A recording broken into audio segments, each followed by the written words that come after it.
हम सब ने इसलिए वॉकआउट किया कि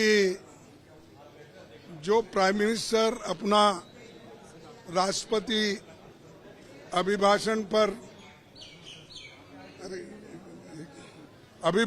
पर जो भाषण दे रहे थे, उन्होंने कुछ गलत बातें सदन को बताई,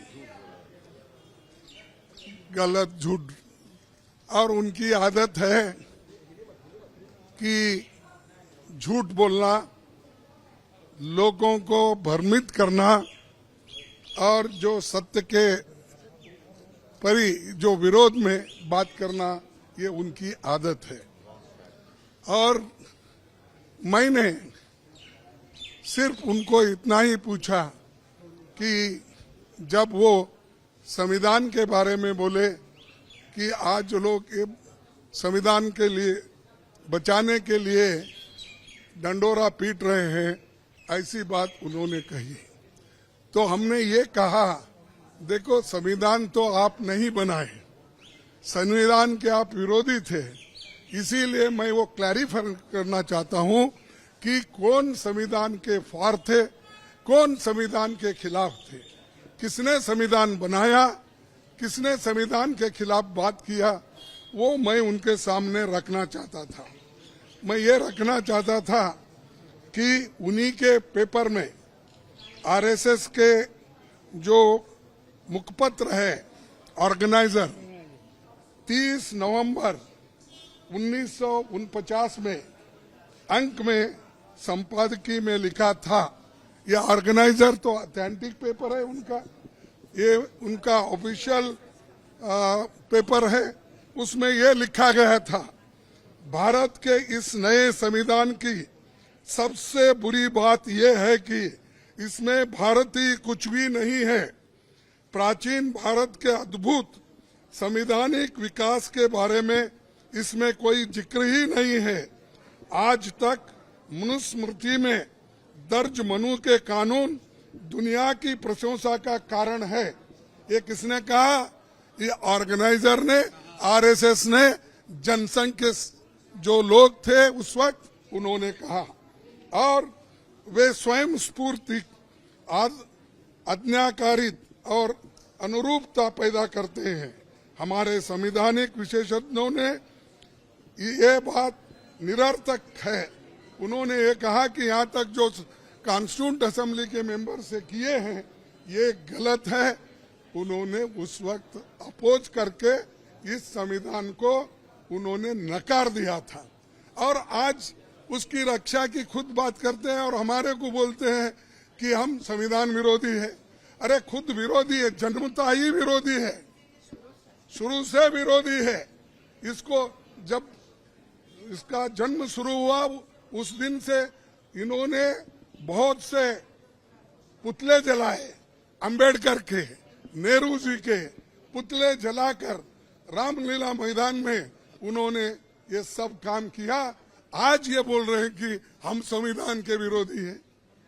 संविधान बचाओ हम इसलिए बोल रहे हैं क्योंकि इसमें आरएसएस की मंशा क्या है, जनसंघ की मंशा क्या थी और बीजेपी की आज जो मंशा क्या है ये। और बार बार ये भी कहते हैं कि बार बार ये भी कहते हैं बाबा साहब अंबेडकर को इन्होंने इज्जत नहीं दी, उन्होंने सब कुछ उनको हरा दिया। ऐसी गलत बातें यहाँ पर भी कही गई, वहां पर भी वो कह रहे। कल हमारे नड्डा साहब ने वहां भी कहा, अब ये भी यहाँ कहेंगे। फिर भी मैं आपको बताना चाहता हूँ, ड्राफ्टिंग कमेटी के चेयरमैन बाबा साहब अंबेडकर ने अपने शब्दों में कहा है कि मुझे बहुत आश्चर्य हुआ था जब प्रारूप समिति ने मुझे अपना अध्यक्ष चुना। सुन रहे हैं आप? समिति में मुझसे बड़े, मुझसे बेहतर और मुझसे सक्षम लोग थे। ये कांग्रेस पार्टी के अनुशासन का ही कमाल है कि प्रारूप समिति संविधान सभा में संविधान को हर धारा और हर संशोधन के बारे में निश्चित जानकारी के साथ प्रस्तुत कर सकी। कौन करे? कांग्रेस वाले करे। और इसको बाबा साहब अम्बेडकर ने कहा और ये कहते हैं इन्होंने विरोध किया, उन्होंने ये किया, उनका अपमान किया। आगे मैं बताऊंगा। इसलिए संविधान सभा के समक्ष संविधान के प्रारूप के अबाध रूप से प्रस्तुत किए जाने के समस्त श्रेय पर कांग्रेस पार्टी का हक बनता है। ये बात मैं कहने वाला था और मेरी बात सुन रहे नहीं। मैं मिनटों से हाथ उठा रहा हूं। हमारे सभी पार्टी, इंडिया गठबंधन पार्टी पूरी उठ के डिमांड कर रही थी, मांग रही थी। हम ध्यान खींच रहे थे चेयरमैन साहब, ना हमको वो मौका नहीं मिला। मैं फिर प्रधानमंत्री से खुद रिक्वेस्ट किया, 1 बार 2 बार 3 बार, लेकिन उन्होंने भी उसको नकार दिया। मैं जो झूठ बातें उन्होंने बोली है ये पूरे मेरे पास है।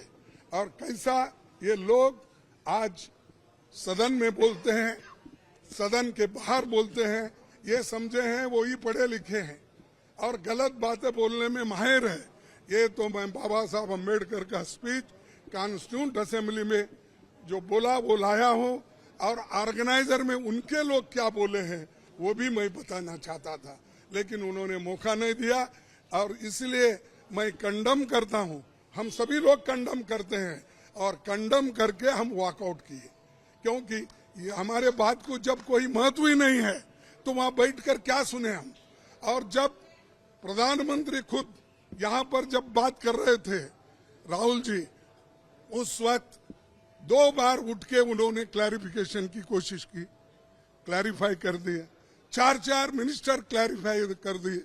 मैं जब बात कर रहा था तो मेरे सदन में मेरे को रोकने टोकने का इतना कोशिश की, इतने लोग बार बार उठे मिनिस्टर्स। तो आज मेरे को 1 मिनट नहीं मिल सकता था इस बात बोलने के लिए। इसीलिए हम वो सभी लोग कंडम करके वॉकआउट किए हैं।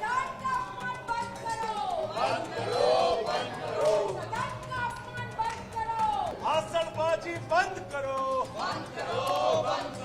विपक्ष का